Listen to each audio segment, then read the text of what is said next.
মঙ্গলবারে আমাদের পুজোটা। মাফ করবেন, ভিডিওতে আমি আপনাদেরকে মায়ের নিরঞ্জনের দৃশ্য দেখাইনি, আমি দেখালাম মায়ের আগমনী পর্ব।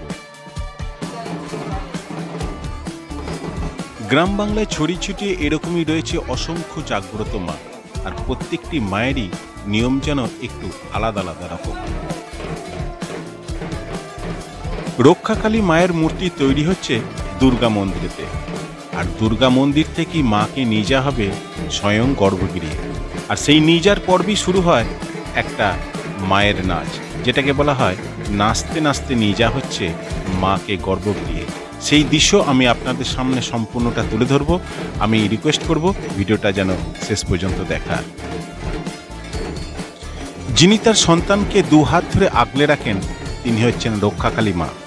যে মা তার সন্তান সমৃদ্ধির কথা ভাবেন তিনি হলেন রক্ষাকালী মা। যিনি গ্রামের কথা ভাবেন তিনি হলেন রক্ষাকালী মা।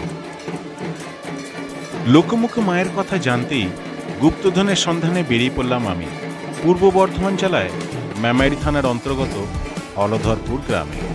এখন বাজে সকাল 8টা, সবই যেন সাজো সাজো রব। এদিকে যেমন মায়ের মূর্তি গড়ার কাজও সম্পূর্ণ হতে চলেছে, তেমনি মন্দিরটাকেও বেশ সাজানো গোজানো হয়েছে। মায়ের মন্দিরের সামনেই ছিলেন মায়ের প্রধান সেবাই, ওনার সঙ্গেও আমি কথা বলবো এবং সম্পূর্ণটাও আমি আপনাদেরকে দেখাবো। আর এটি হচ্ছে মায়ের গর্ভগৃহ। মাকে দুর্গা মন্দির থেকে আনার পর এই মন্দিরেতেই মাকে প্রতিষ্ঠা করা হবে এবং তারপরই পুজো অর্চনা শুরু হবে। সবই যেন পরম্পরা রীতি। মায়ের মূর্তি যিনি গড়ছেন তার পূর্বপুরুষেরাও এই মায়ের মূর্তি গড়ে আসতেন। এখন বর্তমান সময়ে মহাদেব পাল এই মূর্তি প্রস্তুত করছেন। পূর্বপুরুষেরা আগে মূর্তি গড়ে এসেছিলেন বলেই মহাদেব পালের হাতে এসেছে মায়ের মূর্তি গড়ার কাজ। শিবায়িত ঠাকুর কি বলছেন সেটা একটু শুনে নিন।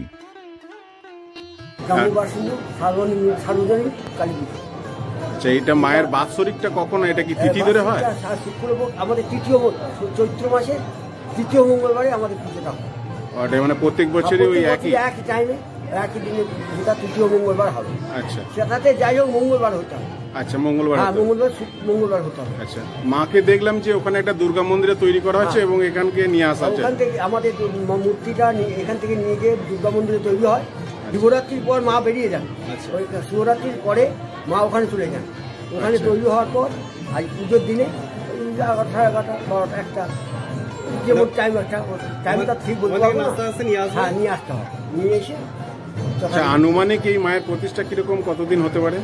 আগে আমাদের ঘটে পটে পুজো হতো, জানেন। আচ্ছা, এটা বছর 35-36। আচ্ছা, বছর 35-36। আমার বাবা পুজো করতেন, আমি তখন পুজো করতাম, বাবা করতেন, বাবা মারা যাচ্ছে। আচ্ছা, বাবা কোথাও মায়ের নাম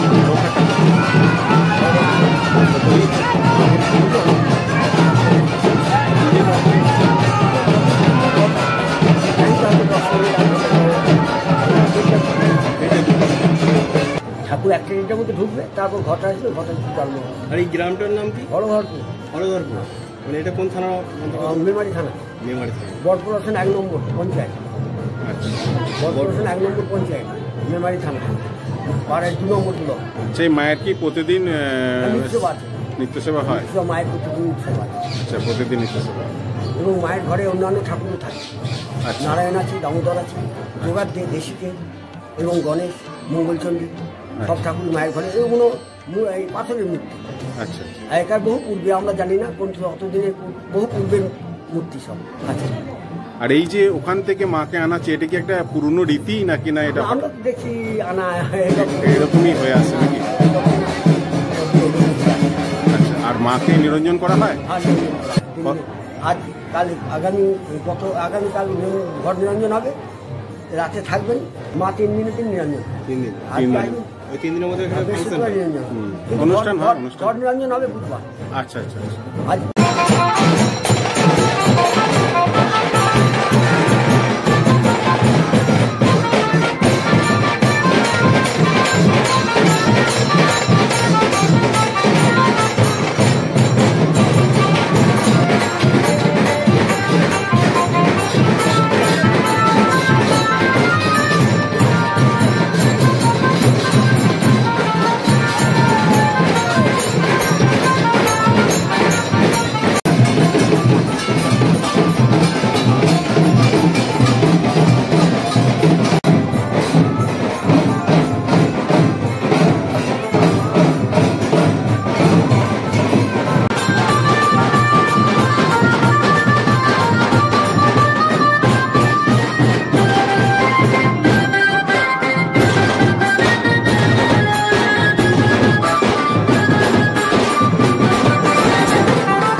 ভিডিওটা কেমন লাগলো একটু কমেন্ট করে জানাবেন।